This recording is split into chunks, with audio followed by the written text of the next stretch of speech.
evil stepmom tried to evict me, but she forgot I owned the remainder interest in the estate. When my father died, his new wife, Darlene, sent me an eviction notice to kick me out of my childhood home. She claimed she owned the house outright. What she didn't know was that my father used a legal trap called a life estate, which meant she only owned the right to live there, but I owned the title. When she stopped paying the taxes, I used the law to seize the house and serve her with her own eviction notice. My father spent the last 5 years married to Darlene. She was gold digging, but he was happy. When he wrote his will, he wanted to protect Darlene, but he also wanted to ensure the house, a $1.5 million property, stayed in the family. His lawyer set up the perfect legal mechanism, a life estate. This is how it works. Dad filed a quitclaim deed that transferred the property to 2 separate entities. Darlene received the life estate, meaning she had the absolute right to possession and control of the property for the rest of her life. But I, his son, received the remainder interest, meaning I was guaranteed to receive full, unencumbered ownership of the house the second Darlene died. I was living in the guest suite when Dad passed. Darlene quickly sold off all of Dad's belongings, including his prized collection of watches. Then she sent me a certified letter, an eviction notice. She insisted, "This is my house now. I'm selling it. Get out." I calmly forwarded the eviction notice to my lawyer. He laughed.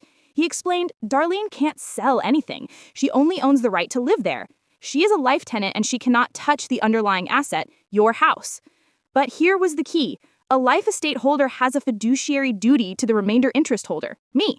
This means Darlene was legally responsible for maintaining the property, keeping insurance current, and most importantly, paying the property taxes.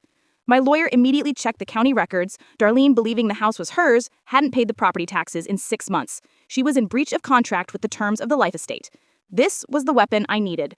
We sued Darlene not just for declaratory judgment, to confirm I owned the remainder, but to terminate the life estate early due to her breach of fiduciary duty, non-payment of taxes. The judge agreed. Darlene had violated the core terms of her tenancy. The life estate was terminated instantly. She lost the right to possession that very day. The entire title, unencumbered, passed to me, the holder of the remainder interest. The entire legal drama was over in 3 months. I was now the sole owner of the $1.5 million house. The very next day, I had my lawyer serve Darlene, not with a threatening letter, but with a formal court-issued writ of eviction. She was given 72 hours to vacate the property.